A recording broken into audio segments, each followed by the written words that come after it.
Hello, চাকরিটা আমি পেয়ে গেছি বেলা, শুনছো? এই চুপ করো। তুমি নিশ্চয়ই কোম্পানি থেকে ফোন করেছো। তোমাদেরকে কতবার বলেছি আমার চিমনি পরিষ্কার করতে হবে, লোক পাঠাও, এখনো পাঠাচ্ছ না কেন?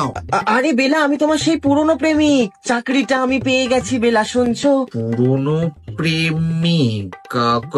কত নাম্বার বলো তো একটু। আরে সেই চাকরি ছিল না বলে তুমি আমাকে বিয়ে করলে না, সেই ইয়াং বেলায়। ও, ও, ও, তুমি এখন এক্সিস্ট করো? ও মাই গড। কিন্তু চাকরিটা আমি পেয়ে গেছি বেলা, শুনছো? ও চুপ করো।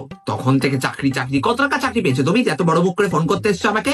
আর আমি তোমার ওই বেলা বেলা না, আমি এখন নাম চেঞ্জ করেছি, কল মি গুনগুন। কিন্তু আমি যে তোমার জন্য এত কষ্ট করে চাকরিটা জোগাড় করলাম। উফ, কি কষ্ট গো। কি কত টাকা রোজগার করো তুমি? ওই 20,000 30,000 হার্ডলি। তুমি জানো আমার স্কিন কেয়ার প্রোডাক্টস এর দাম কত?